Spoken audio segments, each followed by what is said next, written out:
নমস্কার বন্ধুরা, রিঙ্কি রেশব আরও একটি নতুন ব্লগে তোমাদের সবাইকে অনেক অনেক স্বাগত। তো অবশ্যই আজকের ব্লগটা দেখতে থাকো। আজকে নীল পুজো, তাই সবাইকে অনেক অনেক শুভেচ্ছা।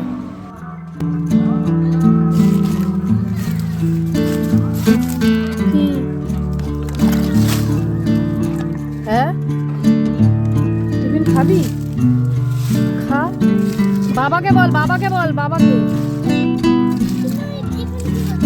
একটু করে জল দিচ্ছি।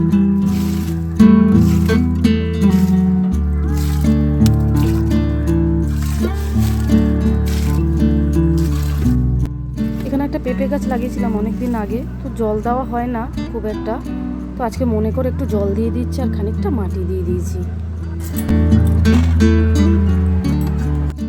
এদিকে রান্নার জন্য ঋষভ আর ঋষভের বাবা খাবে, সেই জন্য আজকে ডাল, আলু ভাতে আর একটু আলু ভাজা করে নেব আজকে, যেহেতু নীলের বাতি উপোস, আমি ওদের জন্য এটাই করছি। তো আলু কেটে নিচ্ছি। আর এদিকে দেখো আমার ভাত হয়ে গেছে, আলু সেদ্ধ ভাত আমি করে নিয়েছি। আর এখন মোটামুটি রান্নাটা শেষ, গ্যাসে একটু ডালটা বসিয়ে নেবো, আর তার মধ্যে এখন পুজোর জোগাড়টা করে নেব। তো তার আগে আমাকে স্নানে যেতে হবে, আমি স্নানে যাব। মোটামুটি ডালটা গ্যাসে করলে হয়ে যাবে, আর আলু সিদ্ধ ভাত আর আলু ভাজা আমি করে নিয়েছি। তো চলো, কালকে রাত্রেবেলা আমি বাজার করেছিলাম, আর এখন চলে এসেছি আমি স্নান করে।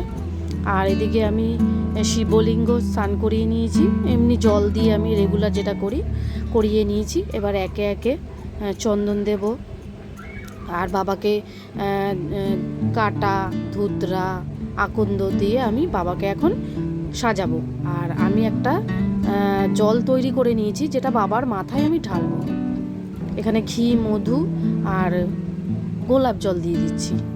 তো চলো, এটা রেডি হয়ে গেছে, এবার চন্দন পরিয়ে নিচ্ছি বাবাকে।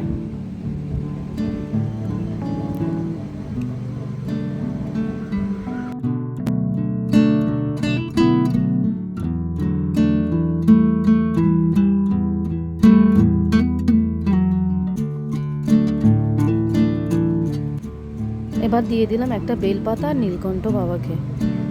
তারপরে একে একে ধুতরা, কাটা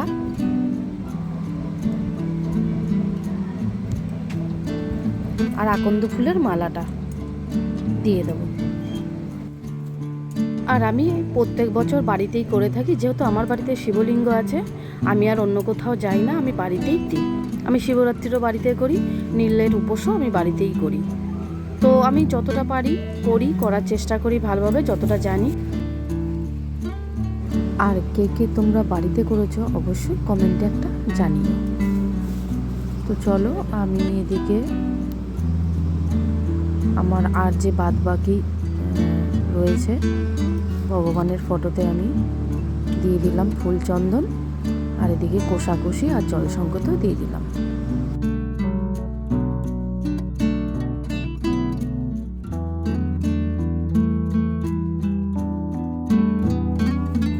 এইবারে 5টা ফল বাবার মাথায় ঠেকিয়ে একটা একটা করে রেখে দিচ্ছি।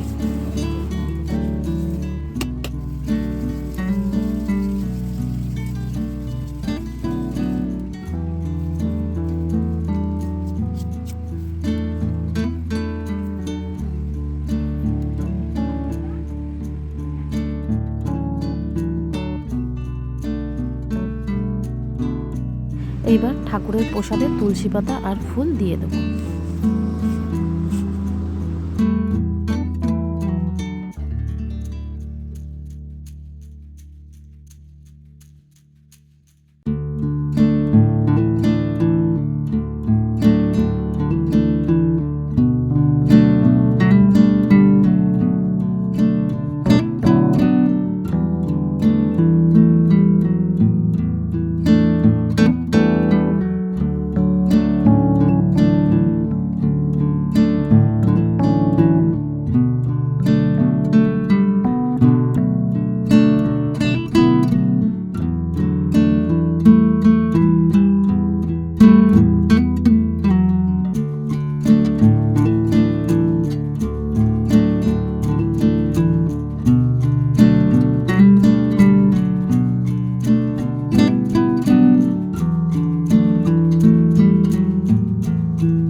বাবার মাথায় জল ঢালা হয়ে গেছে, এইবারে আমি মোমবাতি জ্বালিয়ে দেবো।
আর একটু সাবু ভিজিয়ে রেখেছিলাম, আর কয়েকটা ফল আছে, সেগুলোই এখন একটু মেখে নেব। কিন্তু তার আগে আমি একটু বাতাসার জল করেছি, আগে বাতাসার জলটা খাবো।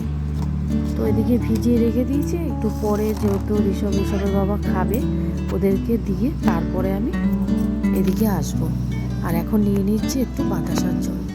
এই দেখো বাতাসার জল নিয়ে নিয়েছি।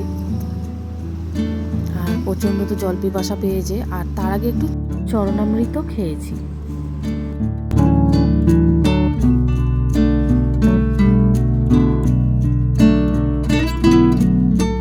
আর নিচে গ্লাসের নিচে দেখো বাতাসা রয়েছে, এখনো গলেনি। তো ওইদিকে চলে আসলাম, ঋষভকে খেতে দিতে হবে। ঋষভের বাবাও খাচ্ছে। আলু সিদ্ধ, ডাল আর আলু ভাজা আজকে এই করেছি, আর ঋষভকে আমি খাইয়ে দেবো।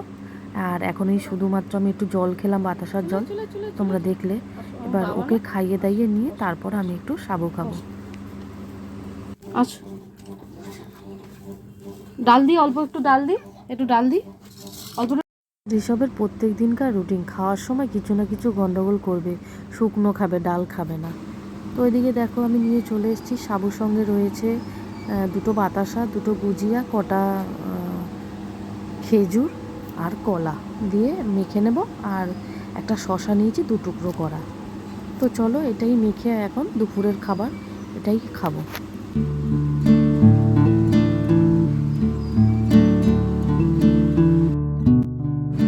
আর সন্ধ্যা হয়ে গেছে, তো ভগবানকে একটু সন্ধ্যাবাতি দিলাম। আর তাহলে বন্ধুরা, আজকের ভিডিওটা আমার কেমন লাগলো অবশ্যই কমেন্টে জানিও। আর অবশ্যই আমার পাশে থেকেও আমাকে সাপোর্ট করো, তাহলে আমি এগোতে পারবো। তো বন্ধুরা, আজকের মতন ভিডিওটা আমি এখানে শেষ করছি। ভালো লাগলে অবশ্যই একটা লাইক করো, চ্যানেলটাকে সাবস্ক্রাইব করে চ্যানেলের পাশে থেকো। তো ভালো থাকবে, সুস্থ থাকবে, সাবধানে থাকবে।